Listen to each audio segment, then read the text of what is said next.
The scream ripped through the frozen air, sharp as a knife.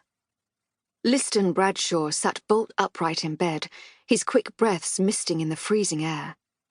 Outside, a snowstorm raged, and the wind tore around Top Withen's hall, imprisoning it in a howling, furious vortex of noise. When the dreadful cry sounded for the second time, Liston stumbled out of bed, dragging on his breeches and shoving his bare feet into his boots. Careering down the stairs into the hall, he heard his father's violent shouts. "Begone with you, demon! Begone!" Clifton Bradshaw railed at thin air. Liston arrived to see his father swivelling this way and that, a rusty old sword from above the fireplace in his hand, as he jabbed at and threatened empty spaces. His eyes were wild with fright and red with drink.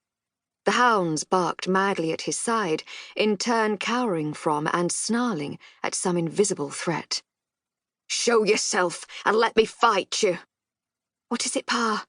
Liston asked, as the latest scream died away, and he searched out every dark corner for the phantom intruder. "Why are we cursed so?"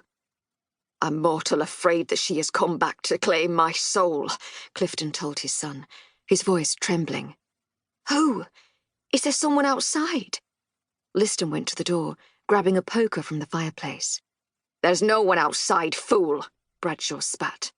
"This fury comes from within the house. It comes to take revenge."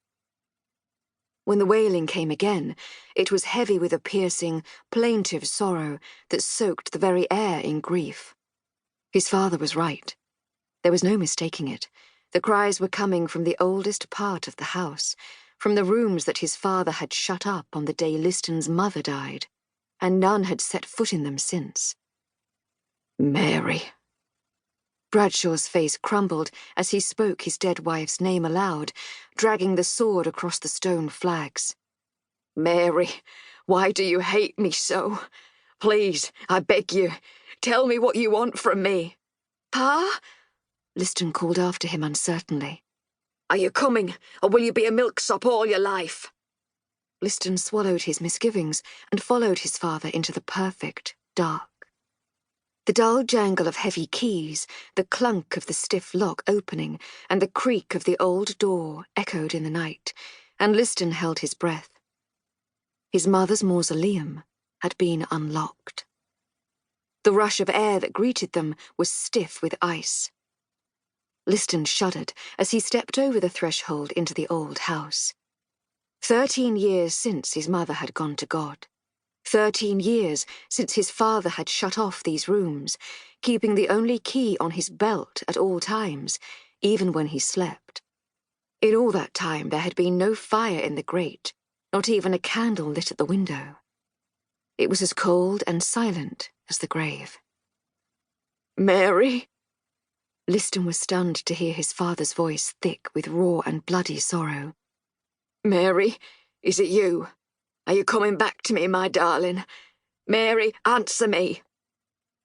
As they entered what had once been his mother's bedchamber, it was as if time stopped.